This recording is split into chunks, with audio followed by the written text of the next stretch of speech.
was there till 2014. I was in DP Sarkapuram till 2003. I graduated. I prepared for a couple of years to get into engineering colleges, and then things happened. The courses I wanted, I couldn't get. The engineering colleges I was getting admission in, I didn't want to go to. The ones I wanted to go to, they were not extending an offer. So I didn't become an engineer. I went into English literature, which is a good thing because I wanted to be, I did want to do something that was not filmmaking. Sorry, not engineering. So I got into filmmaking. I worked, take it back. I didn't get into filmmaking. After 2003, I spent a couple of years trying to get into engineering colleges, went to English literature. I studied, I was at DU, I was in Hansraj. I finished Hansraj in 2008. I had the good fortune of getting into FMS Delhi. So I was in FMS Delhi preparing for my MBA, which everybody understands because our parents, none of our parents are going, oh yeah, filmmaking, good, go ahead, do it. It's also one of those things, and like, Hansraj mein tha, when I was in DU studying English literature, there was not a bone in my body जिसमें वो हिम्मत थी कि to turn to my parents and say, oh, I'm going to get into filmmaking. It was just not a thing that was going to happen. So in my mind, I was like, okay, I got to keep thinking of what I'm going to do so that I can get to filmmaking. And, at the same time, I did want to get into what is called social entrepreneurship. I did want to work in the social sector. I was very impressed by the work of an NGO at that time, led by this man who's now the Chief Minister of Delhi, called Arvind Kejriwal. And so I was I was wondering if there is a way in which business, the way businesses work and the way social sector works, can that be married? Can that come together? And so I pursued an MBA. I got it at FMS Delhi. But somewhere along the way, I felt that I have to do the thing that I've always believed will make me happy, which was making films. And for anybody who has, which is all of us, for anybody who has been to our commission, to Vidyapeeth, we realize that we come from a social milieu, we come from a background which is understandable. We want to ensure a life which is comfortable, which is safe, which is secure, and so on and so forth. So I was like, okay, MBA is a good enough profession. You get into MBA, you do your thing, and at some point later in your life, when you have enough money, as if that is a thing, which as we live through life, we realize there is nothing called enough money. So I was like, okay, at some point in my life, I'll have enough money. I will have, I don't know what it is that people need to have a comfortable life or a happy life. I will have enough of that. And when I hit that threshold, I will quit everything and I'll get into filmmaking. That was the plan. So FMS, I graduate, I get a job in Godrej. I come to Mumbai. It was Bombay or Mumbai? I think it was Mumbai already. So I get to Mumbai. And I'm not thinking much, but as I'm getting to Mumbai, Kingshu Datta, who is he still? Yeah, he's there. So Kingshu Datta, who happens to be my classmate, and unfortunately one of my closest friends. So I give him I'm talking to him. I'm on this sales stint. I'm on this training period. I'm in fucking Borivali or something. I'm sorry if I'm swearing and if that's offensive to anybody. I'm in Borivali or somewhere like that. I give him a call because there's nothing to do. I'm sitting on my management traineeship. I give him a call. I'm chatting with him, blah, blah. We go on and go on. And at some point, this guy goes, oh, are you in touch with Satya? Now, Satyanshu happens to be another of our classmates, graduated in 2001 from 10th with us. I left for DP Sarkapuram. Satyanshu continued. I think the year above us is when the 11th, 12th was added back in. So he did his +2 there. So Kingshu goes, are you in touch with Satyanshu? And I'm like, no, where's Satyanshu? And why do you mention that? And they're like, oh, Satya is, he's a filmmaker. He's trying to be a filmmaker. He's in Bombay. And I'm like, oh, I had no idea. Except for the fact that when we were, in standard six, standard fifth, standard seven, Satyanshu and I would talk about it all the time that, we want to make films. Neither of us had seen more than half a dozen films in our lives, but I don't know why we wanted to make films. So all of that background is there.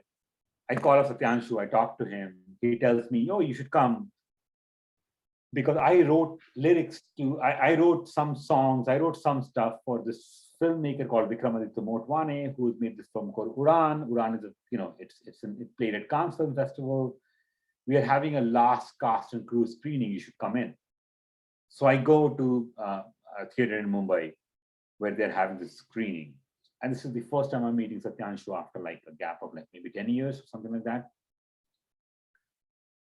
And he introduces me to Vikramaditya Motwane, and then to another figure that all of us know. He introduces me to Anurag Kashyap.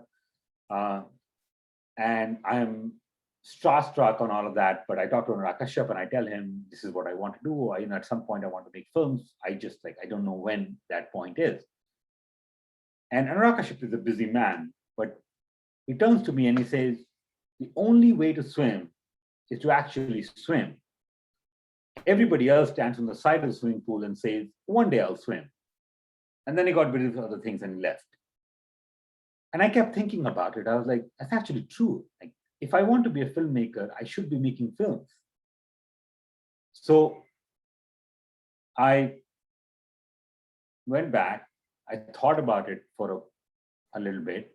Then I talked to Satyanshu again. And Satyanshu said, okay, you have a good job and all of that. And you will make an extremely foolish decision. And I don't think you should make a foolish decision. But if you still want to go ahead and make the foolish decision, then go ahead and do it. I'm here to support you. So that's what I did.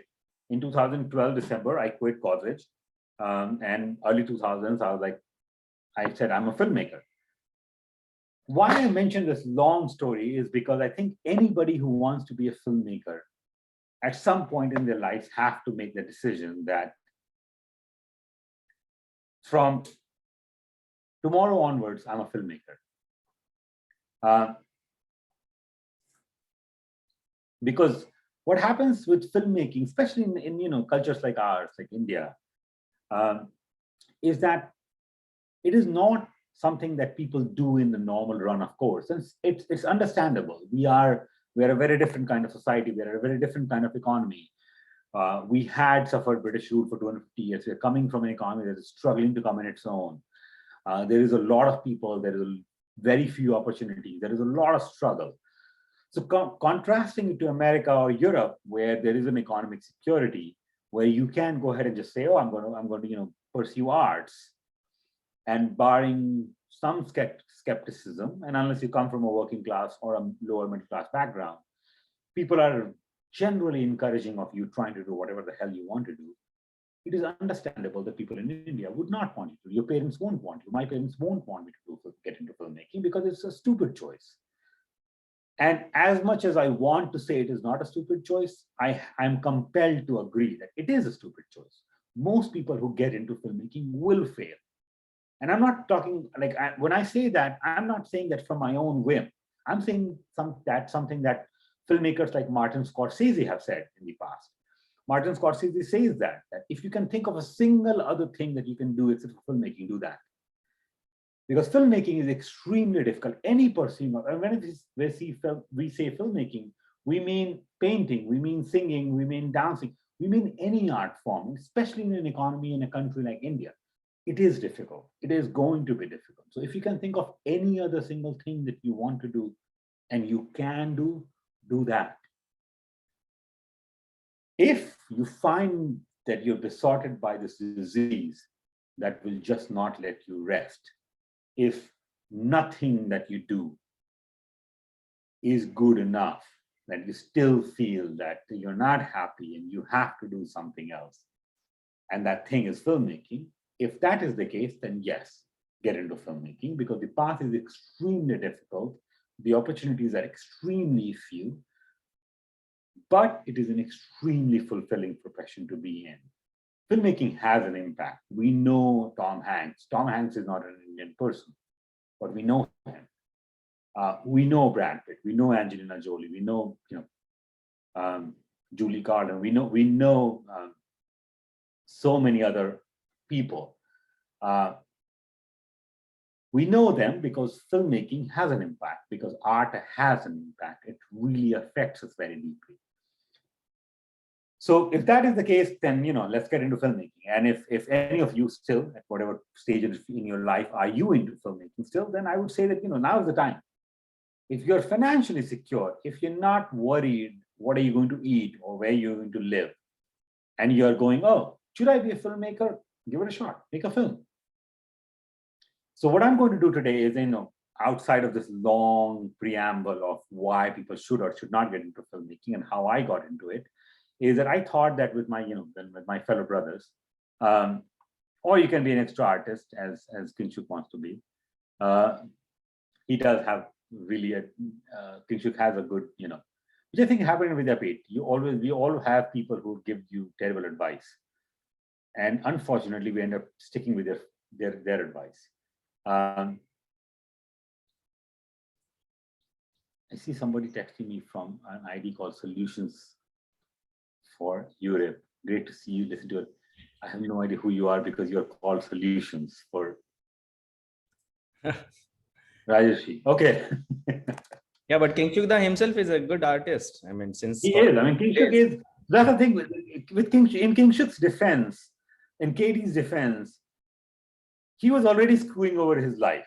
So he was not telling other people to screw over their lives while he was not screwing over. He was screwing his life already. So he was like, oh, I am, I'm screwed. So why not you as well? I mean, Kinshuk is he's a wonderful architect. And, if any of us have money and you're looking to design something, please bring this insane human being to do that for you. But yes, Kinshuk is also humble. But for, on my and Kinshuk and Satyanshu, who's not here, on Satyanshu's behalf, what I'll do is in the next few minutes, I'll try to tell you what filmmaking is and the things that people may or may not know about filmmaking and, what it is. After I unfortunately listened to Kinshuk, called Satyanshu and hung out with him and was like, oh, I'm going to make a film, and listen to Anurag Kashyap's advice, I quit Godrej. They were very kind. I'm very confused as to why I would do that. And then I got connected to another of our Praktani. Vidyapit never leaves you alone, and also never lets you fail, actually. So there is another graduate of Vidyapit called Subhashekhar Bhattacharya.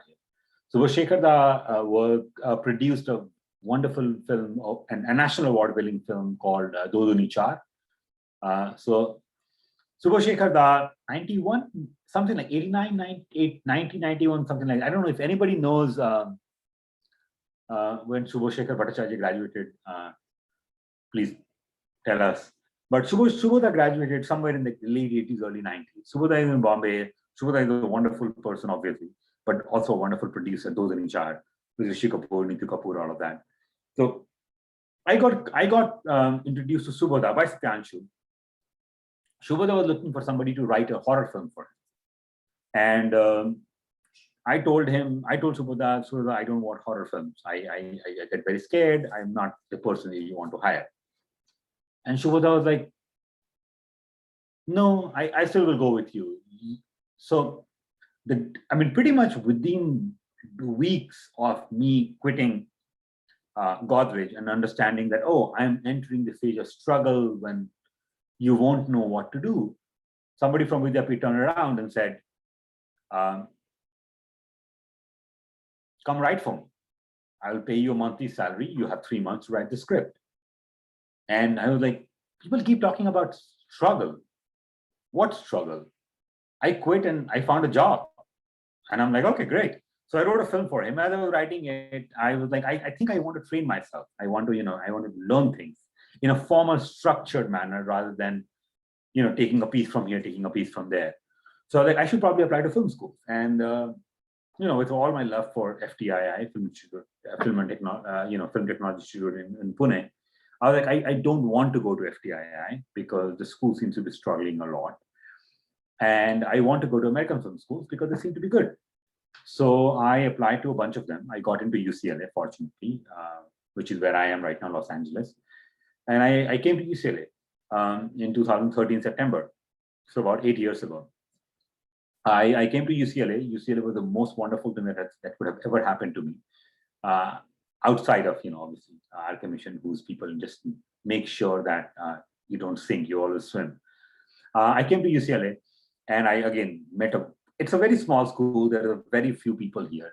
And I met a bunch of people who were extremely helpful, my classmates who were very, very, kind to me.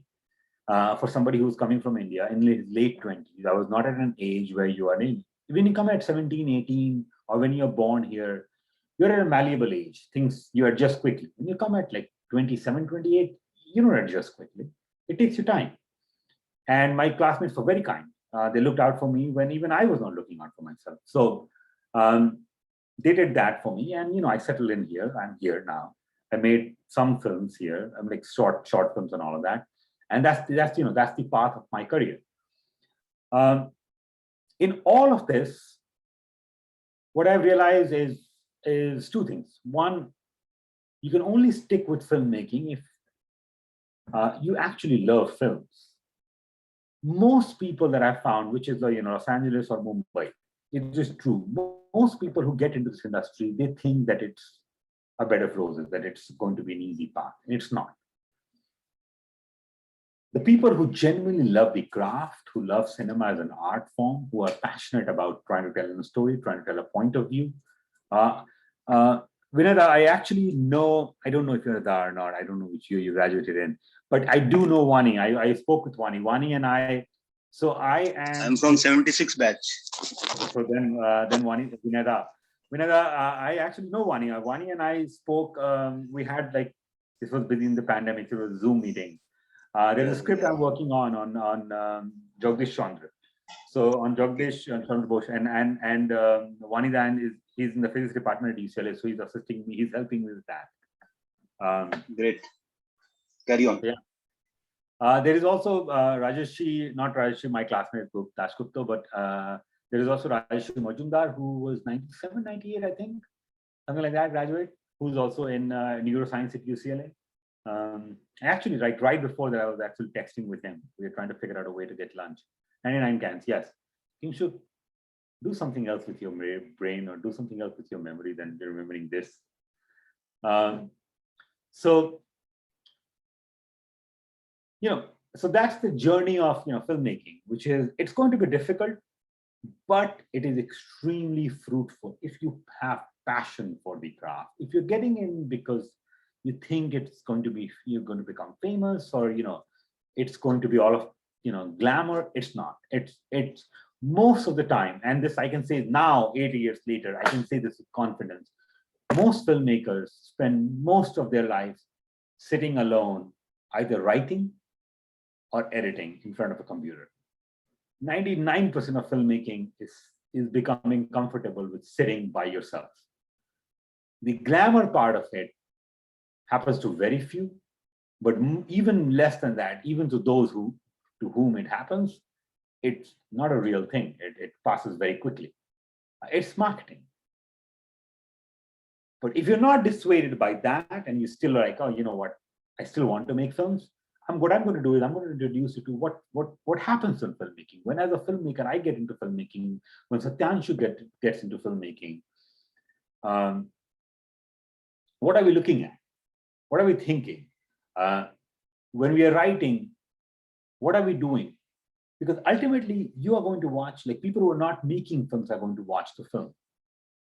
My nani, my dadi are going to watch the film. My mom is going to watch the film. And she's not a filmmaker. She doesn't care what troubles I went into. What she cares about is the film interesting to me? And am I entertained? And if that works out, she's going to watch it. If that doesn't, then it's not. So what does that mean from a filmmaker's point of view? So I'm going to break all of that. So I'm going to start sharing my screen now. And this presentation is called this Filmmaking Basics. And I'm going to assume that most people are not filmmakers. And Rahul, please, obviously, I mean, I can get carried away, so let me know when I'm right. Yeah, sure.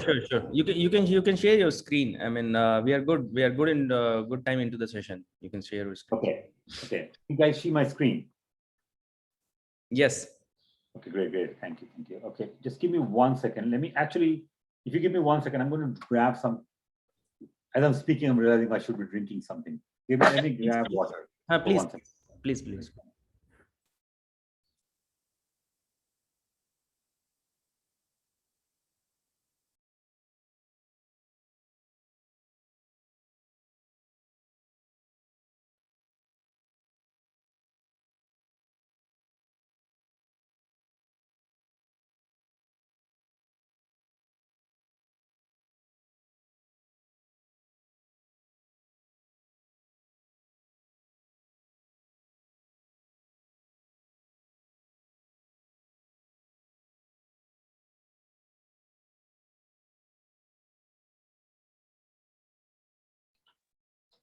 I would not.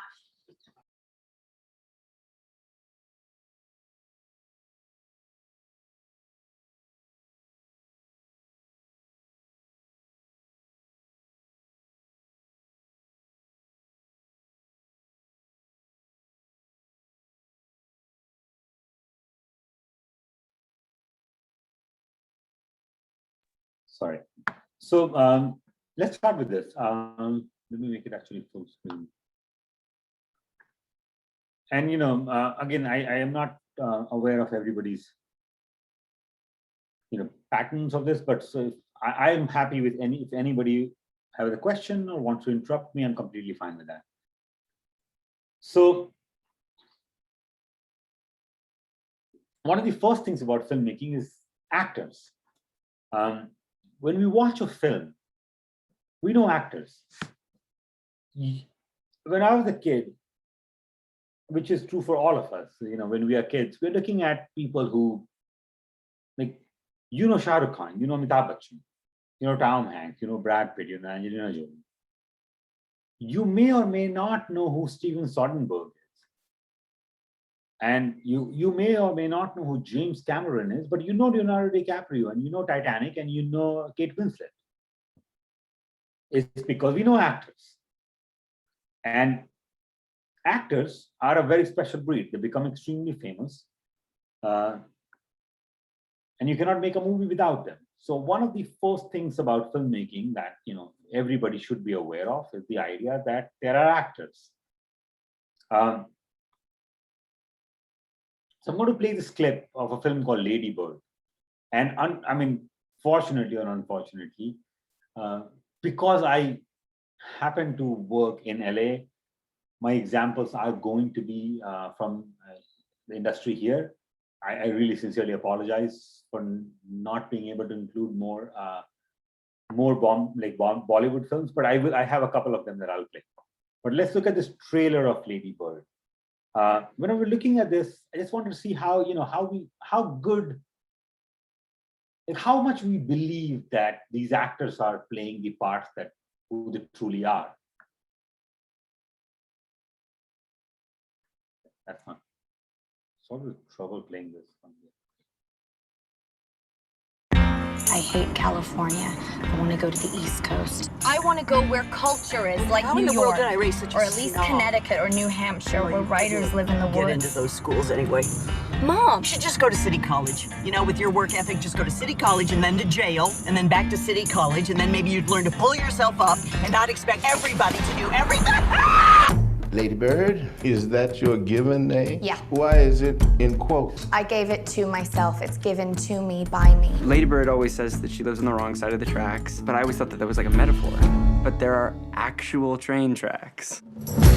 What she did was very baller. It was very anarchist. Put the magazine back! She has a big heart, your mom. She's warm, but she's also kind of scary. You can't be scary and warm. I think you can. Your mom is. So, you're not interested in any Catholic colleges? No way. I want schools like Yale, but not Yale because I probably couldn't get in. You definitely couldn't get in. Does Mom hate me? If you're tired, we can sit down. I'm not You were tired. dragging your feet. You are so infuriating. Please stop yelling. I'm not yelling. Oh, it's perfect. Do you love it? You both have such strong personalities. When is a normal time to have sex? You're having sex. I'm ready. Just wanted it to be special. Why? You're gonna have so much unspecial sex in your life.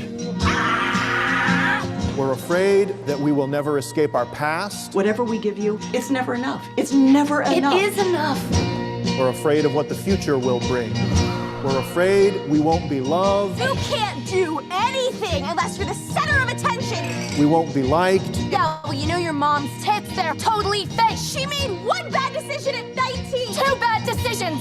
And we won't succeed. I want you to be the very best version of yourself that you can be.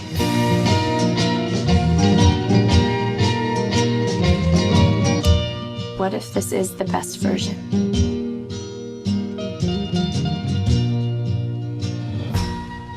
What I'd really like is to be on Math Olympiad. But math isn't something you're terribly strong in. That we know of yet.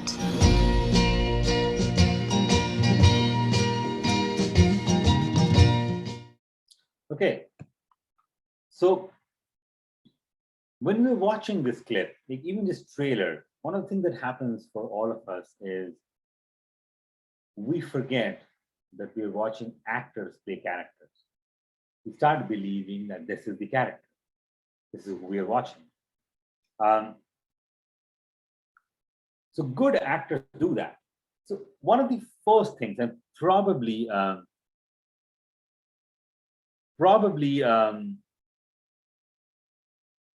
most important thing, and I really don't want to admit as is the most important thing, because as a filmmaker, I want to say, as a director, I am the most important person in the film, but for an audience, it's the actor.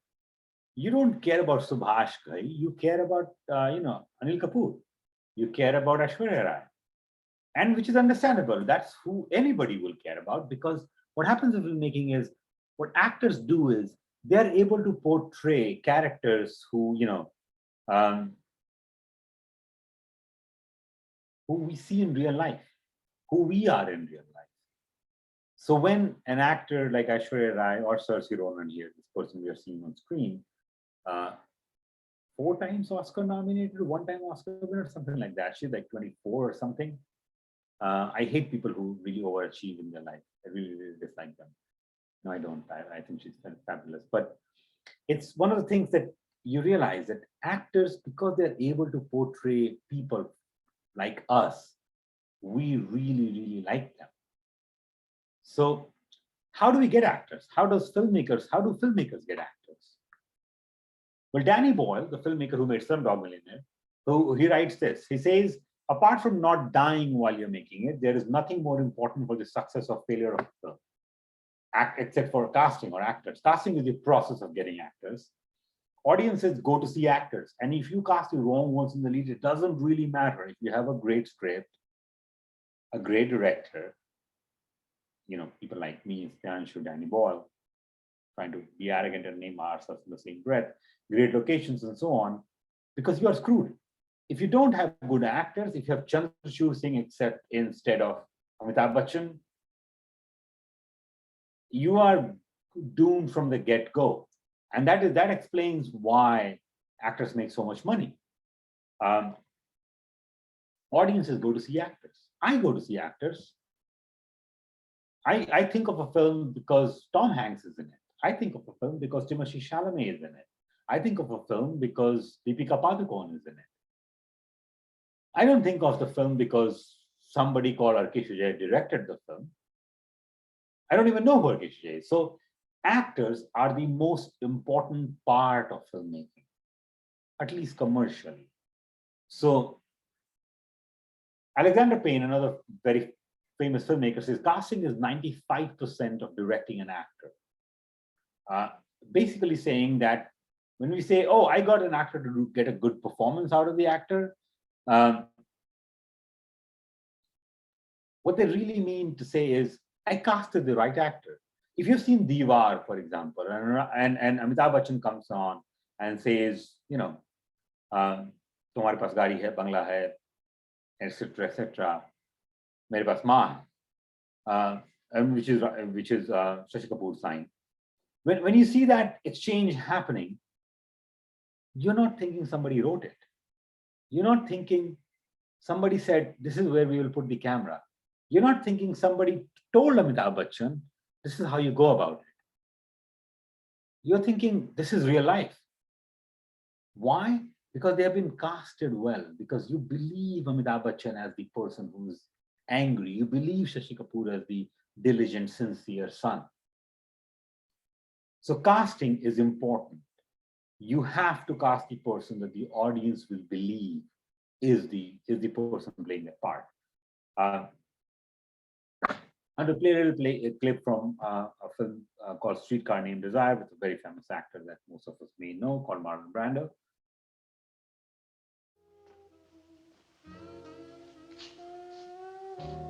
Hey, Stella!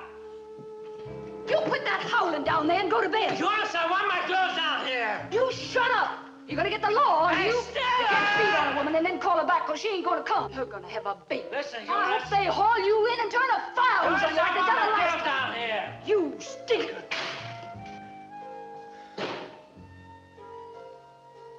Hey, Stella! Hey, Stella!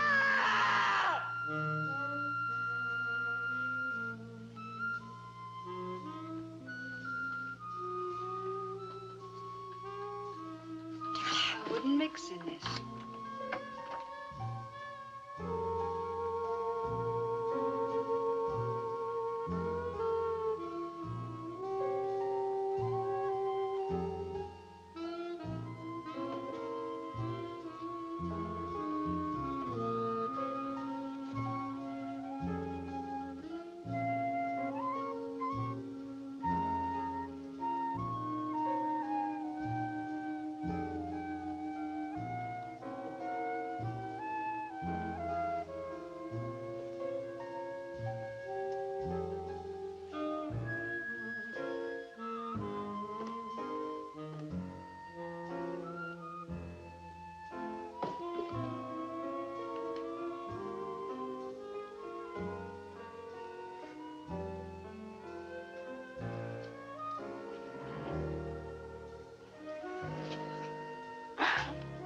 You don't ever leave me, baby.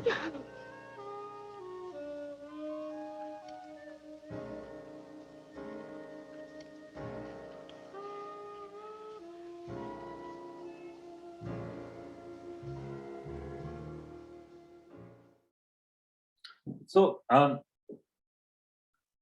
when we were watching an actor like Marlon Brando play this part, how does Marlon Brando act like Marlon Brando?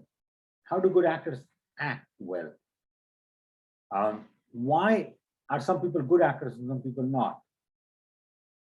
And I mean, people may want to make it seem like it's a huge mystery. I'm sorry, I'm also trying to get Satyanshu to see if he will. I mean, he is coming recovering, but I'm trying to see if he will be able to join. Sorry.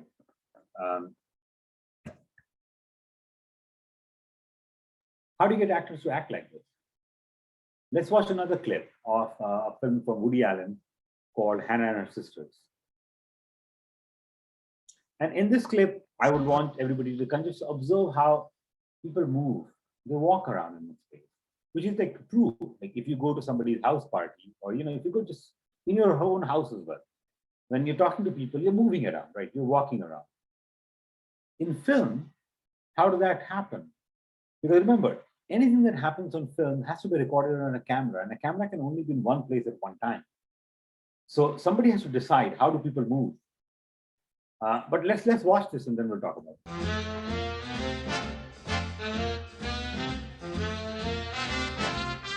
God, she's beautiful. She's got the prettiest eyes. And she looks so sexy in that sweater. Sorry, I'm trying to...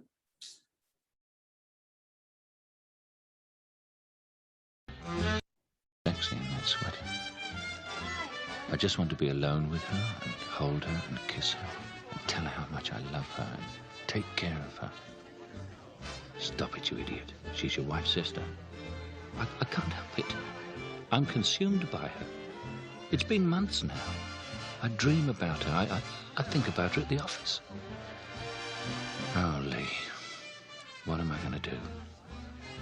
I hear myself mooning over you, and it's disgusting. Before, when she squeezed past me in the doorway, and I smelled that perfume on the back of her neck, Jesus, I thought I was going to swoon. Easy. You're a dignified financial advisor. It doesn't look good for you to swoon. Elliot, sweetheart. Have you tried these? These are wonderful. Holly and her friend made them. That's fantastic. Right? Your sister is an unbelievable cook. I know. She has all the cooking talent. No, she doesn't. You've got talent as well. I've eaten 5 of these. So one of the things that you will notice is that in the whole clip, I think people constantly walking around. How do you get actors to, move like this? And it may seem to somebody who's not, it may seem to some of you that I don't understand what the big deal in moving is. It is a huge deal. And I'll tell you why it is. Cinema is not real life. Real life is real life. Filmmaking is, it's taking some things from real life and trying to tell you a story about it. It's trying to tell you and say, I'm going to show you things that is going to be similar to your life, but will be able to tell you more about your own life. It's ultimately a goal to tell you, apart from entertaining you, it's ultimately a goal. The goal is to tell you, this is the right way to live. This is the wrong way to live. Okay. We do that through rehearsals. We work with actors constantly to figure out how can they capture real life.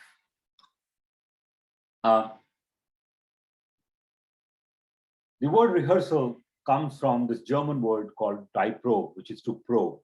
Cinema is like the goal of a filmmaker is to figure out a way in which they can probe life. They can figure out a way to try, to test and venture, to figure out how do people go about living their life. Cinema is a reflection of life. What we do is, as a filmmaker, what we're looking at in working with actors is we're trying to figure out what moves the character. What do characters want? What do we want in real life? We want to be happy. We want to make our family happy. We want to be respected and with our peers. Whatever it may be, what is it that people want? What does Amitabh Bachchan in Diwar want? He wants to be respected. He wants to be not treated as the less. And so he'll do anything he can as long as he can achieve that goal.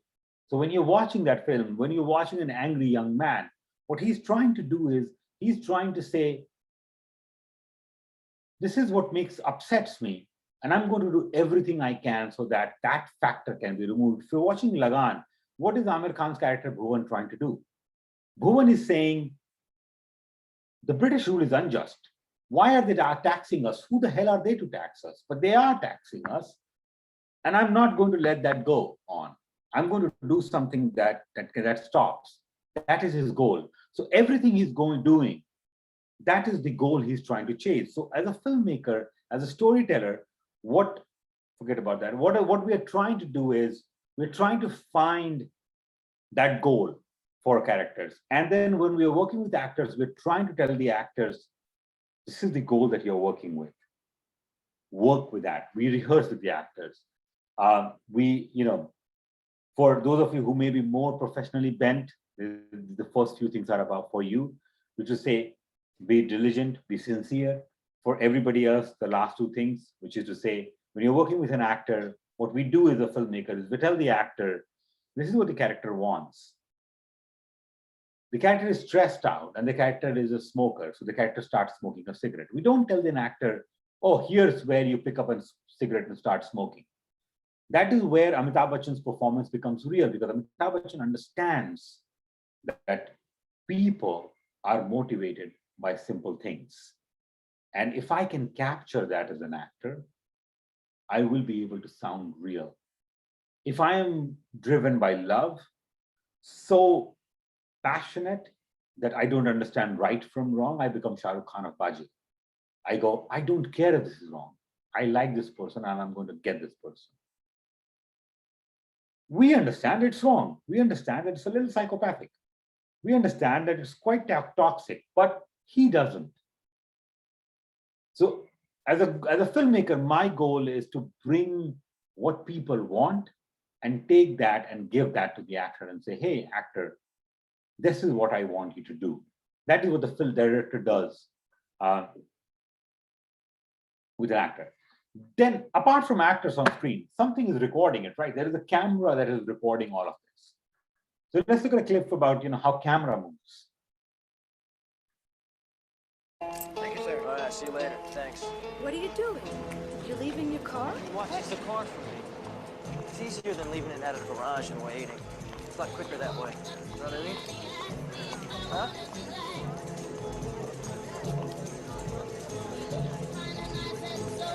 I like going this way rather than waiting in line. How you doing? Good, good. What's up? There you go.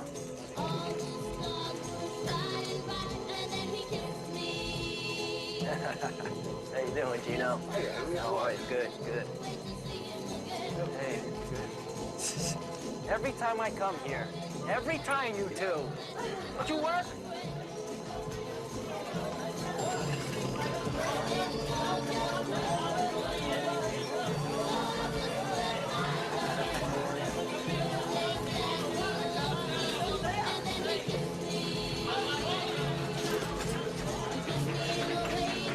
Oh, sorry for there a second. So you're watching, how are you able to see this? There is a camera that is moving. And somebody, it's not a random sequence of it. This doesn't occur in nature. Somebody's saying to somebody that this is how you were going to move the camera. As a director, as a filmmaker, we have to figure that out. How is the camera going to move? How is the camera going to work? So there are the actors, there is Amitabh Bachchan, but there is a camera recording Amitabh Bachchan.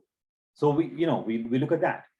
But also when you're looking at this, when you're looking at any of these things, all of this action is unfolding in a place, right? When you look at Dharavi in Mumbai, when you look at Taj Mahal, these are two different contexts, right? If I live in Dharavi, Mumbai, you will think of me in a certain way. I'm not saying good or bad. So don't get ashamed of thinking, oh, I shouldn't think of them in a certain way. Nothing of that nature. You're going, if somebody lives in Dharavi, I think of them in a particular way. I may be wrong, but that's a different thing altogether. But I will.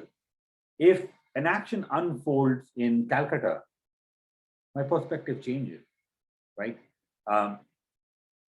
If it happens in Bihar, if you're watching Gangs of Wasseypur cannot happen in Paris, right? Gangs of Wasseypur has to happen in Dhanbad. It's about the coal mines. So if it's about the coal mines, we will have to film in coal mines. I cannot tell you a story about a coal mine and set it next to Taj Mahal. What am I trying to get to? What I'm saying is the setting of the film is important. That setting where the story is unfolding is handled by another department, which is called production design. There are people that are production designers and art directors who basically work and figure out, look at the script and say, this is where the film should happen. These are the things that need to go. This is the room we are going to see. This is the hallway we are going to see. These are the items that will be placed. This is the kind of gun. This is the kind of car. And when you look at, you look at these images from a film which won the Oscars called Shape of Water. You're looking at these images, and there's this thing that is forming. There's an impression that is forming in your mind.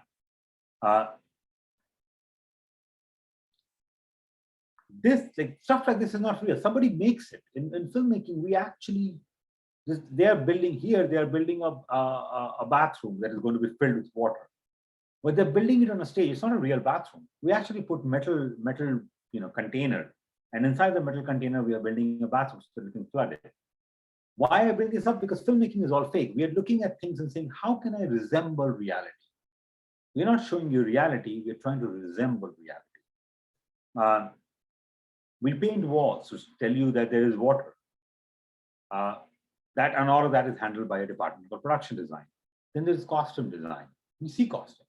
We see people wearing a certain degree of cloth. Depending on what I am wearing, if I was wearing a torn t-shirt, or if I was wearing a suit, you would have a different impression of me in this point. You have a certain impression of me without even subconsciously, just subconsciously. You look at me, you look at what I'm wearing. If I step out on the street and I look at the next person who's walking towards me, I'll form a certain opinion. Why did I form that opinion? Not because I know that person. I formed the opinion because I saw what they're wearing. Clothes make an impression. I'm not saying it's right or wrong. They just do. So there is a person in the filmmaking world called costume designer who decides what characters are going to wear. Why? How do they decide that? They decide that based on the fact that the audience watching it are going to form an impression about these characters. From a film called Phantom Thread. This won the Oscars for costume design 2 or 3 years ago.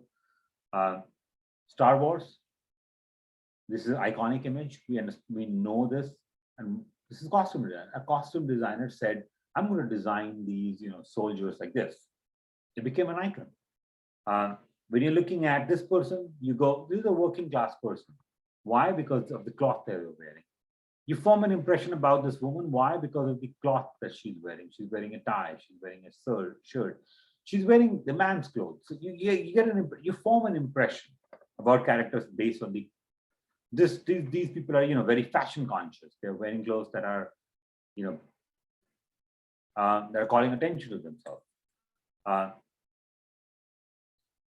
Costumes, clothes make an impression. So I've talked about actors. I've talked about camera. What are we recording? And then what are we recording? Apart from the actor, there is the background of the actor, which is production designer. The clothes that the actor is wearing, which is the costume designer. Between these 4 big departments is kind of the meat of filmmaking. But when you're looking at this image, there is a light, right? You've seen this because there is light. Fellini, a famous Italian filmmaker, says films are light. He says that a lot of what the audience understands about filmmaking comes from how the film is lit. When you're looking at this image, you're looking at, this is from a British film called The Servant from 1963. When you're looking at this image, I didn't know that, Ardeshta. Thank you for telling me, actually. I actually saw, sorry, it's a complete side note. In LA, I was having, this is like 2 years or so ago, I was having lunch with a UCLA professor of mine. And as I was having lunch, I kept turning to the next table and be like, I know this woman. I don't know who she is, but I know this woman. And the whole lunch went by, and at the very end, because the tables were like 6 inches away from me, this is pre-COVID times. So I just couldn't even ask my professor, who is this woman? Like, do you know her? So at the end, she leaves, and I immediately go, who was she? I know her. And she was Vicky Krieps, actually. Vicky Krieps is the actor. In some French, I saw 1 or 2 French films before I saw her in Phantom Thread. So I had the same thing. I thought I've seen some movies, and then I Googled and found out, oh, yeah, she was in some French movie I saw. Yeah, I mean, she's a very, very good actor. I had no idea that she was Luxembourgish. I always just assumed that she's French. But so when you look at this image, you're thinking this is some sort of a mystery scene. It's actually a love scene. These two men are sort of in love with each other, and they are playing a game. They are actually throwing a tennis ball at each other. But this image, because of the lighting, it looks like a mystery thriller. Lighting is extremely important to filmmaking. When we look at this image, for example, this is another famous film called The Searchers. You get an impression. You're inside the house, but you're looking outside, and you're looking at all the the desert and the landscape. Just let's watch a small little clip of this. I'm going to try and be quick because I know that we have limited time. We're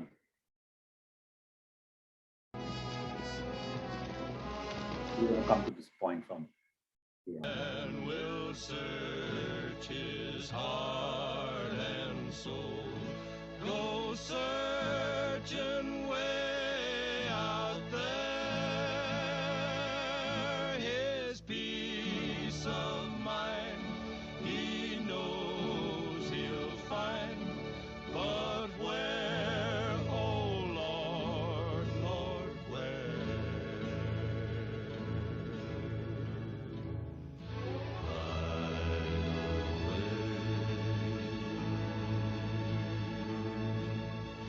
Right away. So what happens in this film is this man, this woman, the daughter that the young woman that's bringing back, she's been kidnapped and he's bringing her back. But this man doesn't have a family, he lives outside and blah, blah. So, he's bringing it. You look at this image, it's a very famous image. It's been copied oftentimes in filmmaking, in Hollywood, in Bollywood, everywhere. This idea of, darkness versus light. And you get this man has brought somebody's home, somebody's family member back to them from being kidnapped. He doesn't walk inside the house. He doesn't have a house. He still feels sad about the fact that other people have families and he doesn't.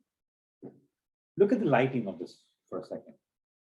Look at the contrast of this image. What this image does, and without getting too technical about it, what this image does, images like this, what they do is they create a very stark,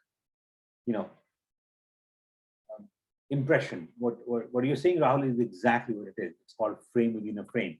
Looking at a picture frame, but within that picture frame, there is a small little frame that is being created with the help of no light. It's a good thing to keep in mind for film and also for life, that light is not only light. We have to think of light in terms of the absence of light as well. When we sit in the dark happens because there is no light. So it gets defined by light and not by darkness.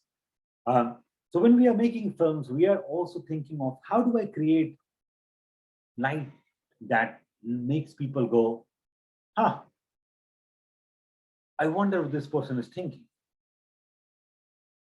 This looks like a pleasant image. Look at this image.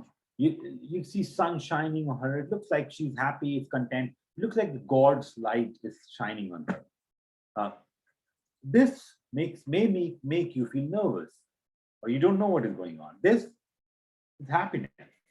This is contentment. What is the difference? The same actor. What is the difference? Light. In Hollywood, they started creating something called backlight, which is creating an icon. You're looking at Hollywood has this thing. It may come as a surprise to a lot of people, but star system, the idea that Amitabh Bachchan is a star.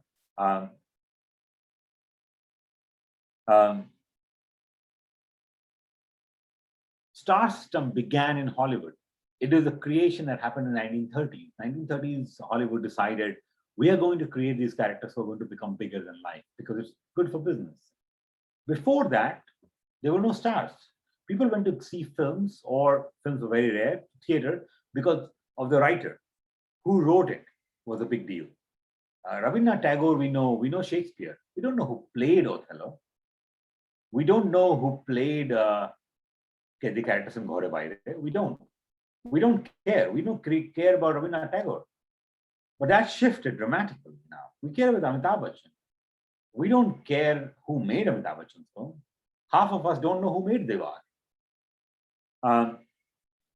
So this happened in 1930 in America because of business. They said, well, let's create stars actually. I think that'll be a big move.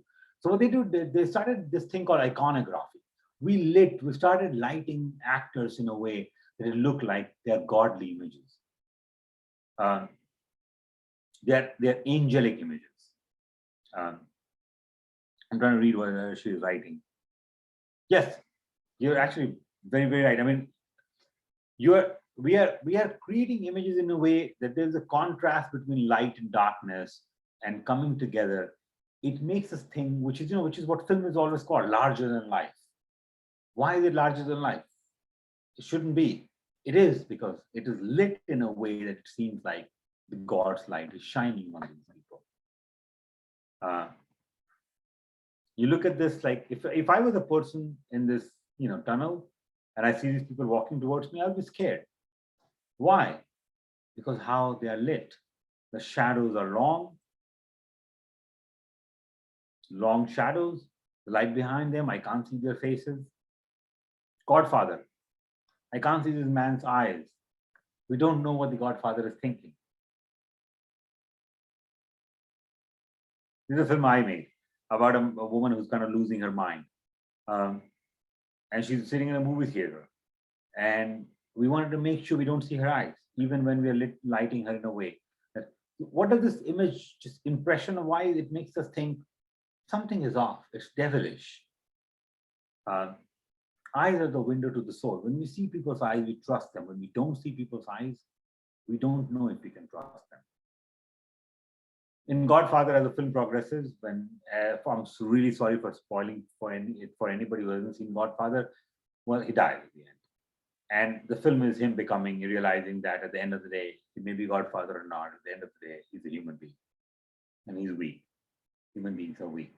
And he is going to realize that. So what happens? I don't know what this man is thinking. He's in control of his own destiny versus I can see his eyes. I can see his soul. I can see that he's weak. Lighting, all of it is lighting. Sixth Sense, Indian dude, Manoj Shyamalan. This light is unsettling. It's a ghostly light. There's also, to spoil the film, I'm really sorry. This kid is dead. Sorry, this kid is not dead. He's saying he's dead, seeing dead people. The person he's talking to is the person who's actually dead. But anyway, God's light. So all of this, there's something called practical light in scenes. I for a moment I got too technical. We can skip this part.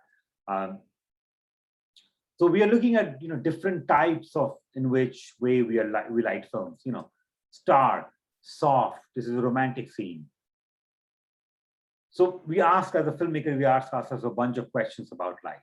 I'll be very happy to share this presentation for anybody who may be so inclined. I just included a little more detail than a casual audience may be interested in. But and then there is color. We look at. I have included a couple of videos, about color and talking about how color is used in film. When we look at red, why is a married woman's sari is bordered red? Why is sindoor red? And what image it is cue? Well, red is the color of blood. Red is the color of vigor. Red is the color of love.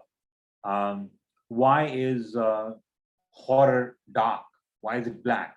Because we associate black with fear, and so on and so forth. And I've included a bunch of things about what colors do for us. And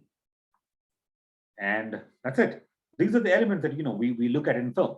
When we're looking at film, we're looking at actors, we're looking at how to place the camera, what is the setting the actors are operating in, what are the costumes that they're wearing, how does the film appear, how is it lit, and what are the colors we're telling the film story in.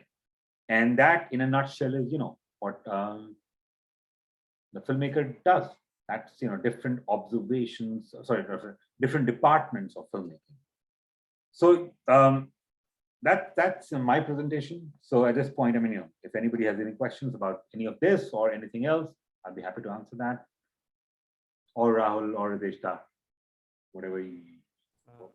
What do we do? Yeah, we do have a few questions. First of all, it was a very good, even though very short. We know, I'm myself as a movie buff, I can totally understand that when we talk about topics like film and all, and it could not be summarized or concluded in just an hour session or something like that. But yeah, we're deeply intrigued by some of the observation and some of the examples you have shared here. And yeah, we got some different perspective to look at the cinema and what goes behind the camera and what actually creates the magic, as we have said in your introductions over there. So yeah, and yeah, we do have a few questions. Just kindly stop sharing your screen over there, and I'll put you on spotlight, and I'll read out the questions. We have few questions from the speaker. Initially, it was just mine one. I will take mine one in the last, but we have few questions. After the session started, few people have put it down over here. So Romain Jha da asked this. My daughter joins ASU film and TV program. Will like to join you all to learn about the film. This is for you. I mean, I'm sure if Rominda is here. Is Rominda here? I love the Kominsky method, by the way, Ritishta. As you guys are saying that, I'm going to. I think for Rominda, I mean, if he watches this on video or however, I do think I know somebody. I know one of the faculty members in ASU. I mean, I actually know a couple of people who teach at ASU. I just want to make sure that they teach at ASU before I commit to that. Yes.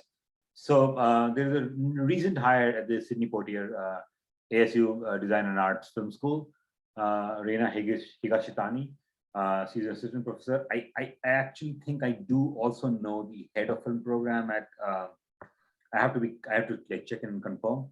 So Rominda, whenever you watch it, I mean, if I can be of any help, if that is of any use, I'll just know that I know the people who teach there. Okay, and so we have one more question, and this is from Aryan. He's near of ours. Apart from screenwriter, what are scopes for becoming actor? I'm sure Aryan is here in this call.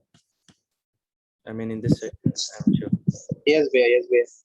Yeah, Aryan is there. So he is interested into acting, and his question is like, apart from screenwriting and directing, what are the scopes and for an actor?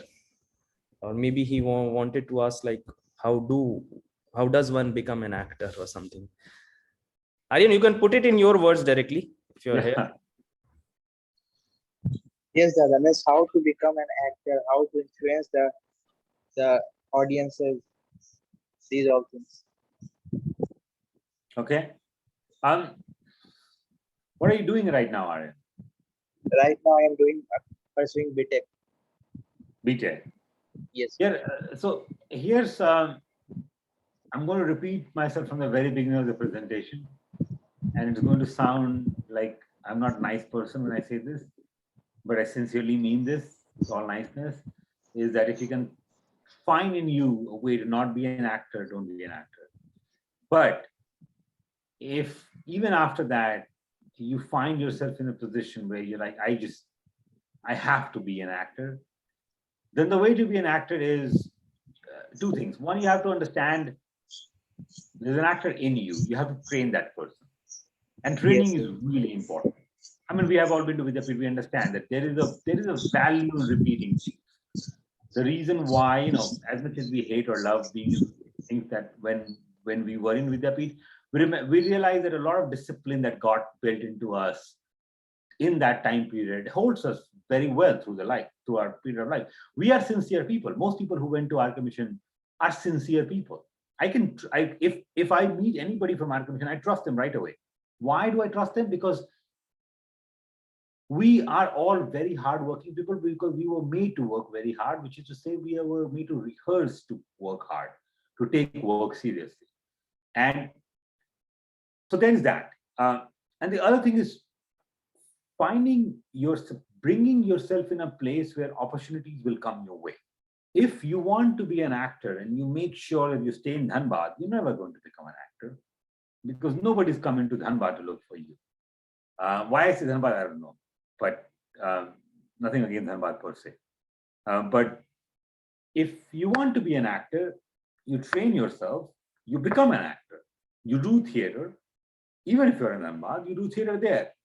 And then at some point in your life, you move to a place like Mumbai. You try to become part of a bigger theater group. You try to join, work in Prithvi Theater. You try to join the National School of Drama. You do one of those things. And if you have the if you can figure out, if you have access to resources, so on and so forth, you also consider film schools around the world and say, hey, can I train myself as an actor in London, in the Royal School of Theatre, and Royal School of Drama, which is probably the world's finest acting school, or Juilliard, which is near New York, another fine acting school. So you get to that. Why? Because it creates opportunities for you. But to boil it down, you act and you make sure you are geographically in Mumbai. Does it answer your question, Aaron? Yes. There is one piece of advice that I will give along with it, is that never in the very beginning, and I really, really mean it, people in romanticism believe that they shouldn't care about this, but I really believe this. In the beginning phase of it, your source of income should not be acting. It should be something else. Yeah. Because you will have too much pressure, you will get frustrated. If you are like, oh, I'm fine in terms of money and I'm acting because I love acting, it's good. I many times I had a chat with Rahul Da, so I asked him that how to make money, how to miss in a fame, in a glamour, world of glamour. So he also told same thing, that if you are pursuing that for money, then it's worthless. Exactly. Money it comes way later in the game. So you have to money and passion, you have to separate them, and at least in terms of acting. Yeah. Yes, surely. Yeah. So yeah, I mean, to summarize, to just add one point, I've read one interview of Nasir Saab. Nasiruddin Shah has once said, if you can't do anything else in this world, I mean, apart from acting, then only you jump into this field of acting. अगर life में कुछ नहीं, अगर ऐसा लग रहा हो कि और कुछ नहीं कर सकते और सिर्फ एक्टिंग ही है जो बचा है तुम्हारे लिए कर सकते हो, तभी एक एक्टर बनो, else and all. And we have good alumni in from who have passed out from NSD and all. We have Prashanda, not in this session, but yeah, 2 years senior to me. I mean, he Prashant was like a junior, 1 year junior to me, I think. Yeah. He's there is Mayank. Yeah, I don't know what Mayank was in. Mayank Da is senior. Yeah, Mayank Da is senior. He directed the movie Prague. I don't know if it, well, yeah, he was in Prague. That Mayank Da, right? Yeah, I'm sure. Yeah. And very well, I agree with your point, Arkesh Da. If you are planning to be an actor, then your source of income should not be acting. This is something this New Year, during this New Year month, I happened to met Satyanshu at Goa somehow, and he mentioned that to me too. Do not keep your source of income to the passionate field. Wherever you are. There's one of the biggest and best advice I got at UCLA from this screenwriting professor of mine called Richard Walter. He's a legend in the field. He gave me this advice. He said that amateurs think about art, artists only think about money. And there is something to that which is important, which is that if you tie your art to art, you'll die hungry. You have to understand that money is what makes the world go round. Yeah. Pretending that it doesn't, it's idiocy. You're taking an axe to your own foot. So another question here for you, Arkesh Da, is that Rajarshi Da is asking to name some of your movies that you have worked in, so that we can also. I like Lagan a lot. Some of your works also, I mean. Yeah, my works, there is one, I mean, I haven't done a feature film yet. I also work as an editor, so I've edited feature films, but that's not no interest to anybody, the documentary. I directed a short that became a part of a feature, but then got caught up in legal issues and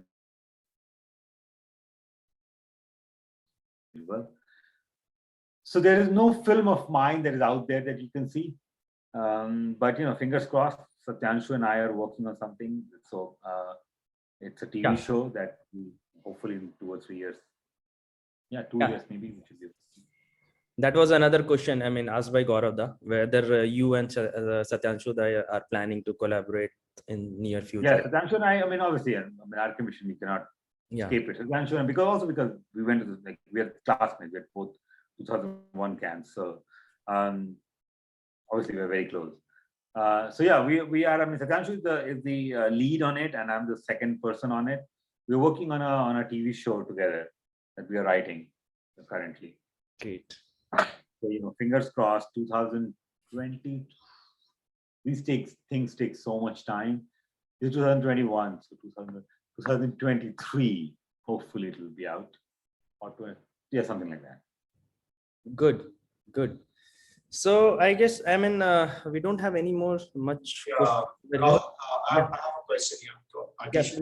Arkesh, what kind of movies are you fond of in general? Subro, I'm seeing Subro. I've seen Subro only on Facebook for so long. Yeah. Long time. In fact, when you went to UCLA 2014, right? 13. 13.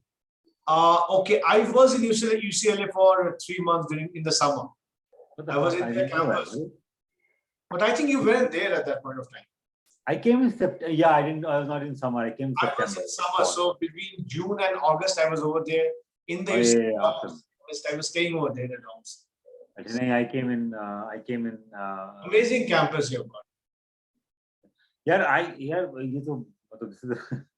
I like a lot of films, except I don't like sci-fi. I don't like action films, but I think I'm trying to think. I mean, I really like Lagan. I think I like comedies more than anything else. I like dramas quite a bit too. I like Iranian films a lot. I have no idea why. I like Polish films for some reason. I'm trying to think the film that is like people would know. I can't think of a single one. Lagan, I'll go with Lagan. I like Lagan. That is a very good film. Satyanshu, I think it is also. Lagan is favorite movie of Satyanshu also. One of his master class. I don't like it that much. I mean, like I like it.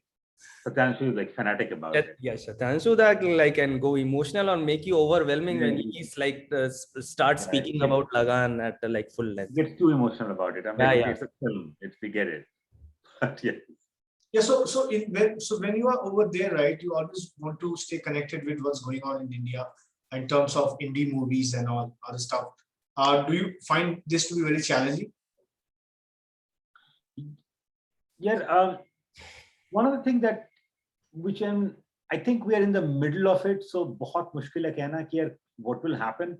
But you know, Netflix, for example, in 2013, when I was coming to 2012, when I was applying to UCLA, 2013 when I came to UCLA, Netflix was a DVD couriering service.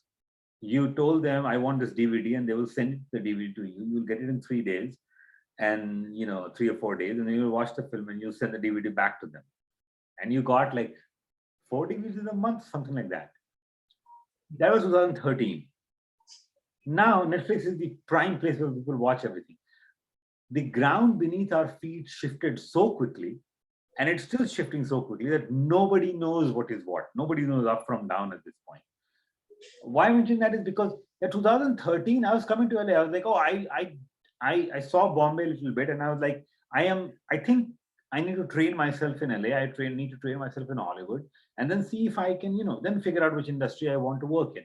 By the time I graduated in 2017, by 2017-18, all of the world has become one industry. Everywhere is Netflix and Amazon, and Disney and all of that. So it's like one industry. I don't know if it's good or bad. It's too early to tell. I do feel a little weird about the fact that these are all American companies that are kind of running Bollywood now. I don't know how I feel about that, but again, I'm one person, and so the world cinema has become one at this point. Everybody's doing everything. So like, even with the show that I'm writing with Satyanshu, the TV show, I am going to be in LA, and is it a show that it's an Indian show? We don't know. Everything has become one now. So I do try to keep in touch with people through Satyanshu mostly, but like in Bombay, and I have a couple of friends from DP who are also actors. One of them called Sukan, who's people have seen. I mean, you may not know him by name, but you have seen him in a bunch of films. And I keep in touch with them, but the industry is changing, and I think somebody else, had asked that, like Rishida had asked, when am I thinking of coming to Bombay for a filmmaking career? And I think at this point, it's one become one. Whether you have a filmmaking career in LA or Bombay, it's one thing right now. And that's, I think, is a gift of tech and internet, I suppose. Okay, then I will ask mine one. I would skip for the last. So yeah, so is it necessary to become a film director, mostly to become a director? Is it necessary to have skills, other skills like that? Is it necessary that a writer himself turns into the director, or a cinematographer, or a screenplay writer, or an editor? Like, is it necessary to have writing as a skill to be a director? No. I'm sure. No. I know it's a storyteller thing, but no, it's definitely not, because writing, there are two parts to writing. One is what is the story that you're trying to tell, and the other part of writing is writing it out, actually. So in Bollywood, if you look at Bombay's films, in Hindi films, and when I say Bollywood, I only am talking about Hindi films, because like if you look at Malayali films, they're outside of Bollywood, and I really think Malayali films are absolutely phenomenal. They're probably the best linguistically dividing. I really think that Malayali films are probably the best films in India. This is my personal taste.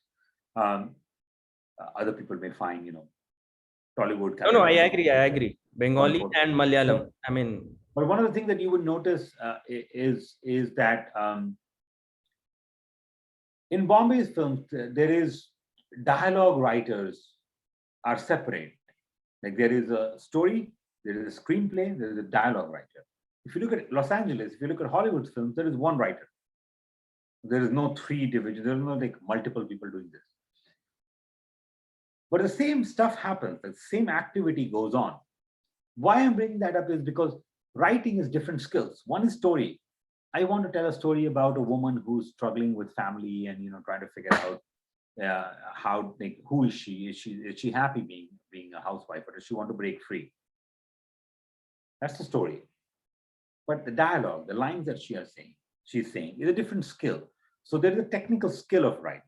The technical skill of writing is something that takes years of labor to practice and perfect. Otherwise, there would be no writing category in an award show. In Filmfare or an Oscar, there would be no separate writer category. Writing is a separate skill. So no, directors don't have to be writers. Directors have to understand what writing means, though. So that practice will help you, but you don't have to be a skilled writer. Okay. And editing as a skill? Same exact thing. I edit as well, but as an editor, I really forget. And fortunately for me, it has, like, because I've worked for editor for a little bit.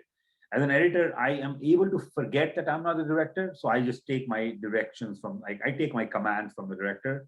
The director says, this is what I want. I do that. I don't fight him too much. Because editing is, again, the same thing. One is story, which comes from the director. Filmmaking is the director's vision. There's one person who's saying, this is what I want to tell. This is what I want the audience to feel. When you watch, I don't know, Dilwale Dulhaniya Le Jayenge, I want you to understand what love means and what is the length you're willing to go when you love somebody truly, and so on. When you're watching a bank robbery film, you're going, I want you to understand what poverty does to you. If you are truly poor, you're going to willing to go to any distance in order to make sure that you're okay. And we're talking about like abject poverty or whatever, Kante, for example. And so as a filmmaker, you're trying to always do all of those things. When you're editing, there's also another element. You're using a software. You're looking at things that only an editor looks at. You understand few skills to get into just a little bit of detail. A look. somebody looks at somebody else. If I turn to, if I turn to look at somebody and I look at them and I look away, versus I stare them down, I keep looking at them, I keep looking at them, I keep looking at them. They get uncomfortable, but I'm still looking at them. There are two different looks, right? An editor decides how long will I make an actor look at another actor? How long will that look go on? And the meaning will change. Now, that is an editor's job. So the editor understands, if I have to put it, without somebody, like if most of us don't understand, assuming that most of us don't understand the skill of editing, what we're trying to do, what somebody is trying to do as an editor is trying to say,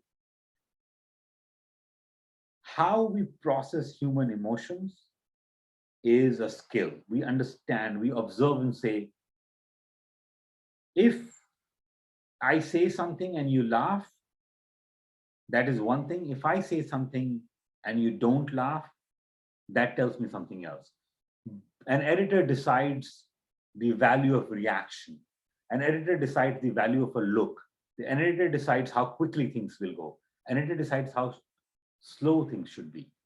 A director aim is the final output. The minutia of it, the minute to minute working of it is the editor. So yes, you have to, as a director, understand what editing is. You really have to. Do you know how to edit? No, you don't. It's like a captain of a ship. You have to understand how the hull works, or what the safety valve does, or how the SOS signal works. But are you the person who's going to send out the SOS signal? No. Got it.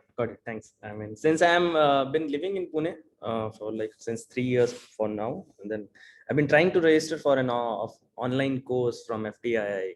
They have been rolling it out again and again. The certificate, whatever, the film appreciation. Yeah, film appreciation course. It's apparently surprising. I never got into it. It's surprisingly, I tried it like 1 year. They didn't admit me. It's a very difficult course to get into. I was very surprised. I mean, now they have been rolling it out in online forums and all. It's been easier for like people like us who are working elsewhere for our main bread and butter, and as a passion towards cinema, I can like pursue these courses. Thanks. Okay, so I would like. So brother, I'll give you this opportunity. You guys asking about Nomadland. I have no watched Nomadland. I have a two-pronged tail on it, but if Rahul, I'll let Rahul talk and then. So I will officially like stop the recording over here because it's been taking too long. Then officially I'll conclude the session. But for later on, before you end the recording, sorry, I will just say one thing.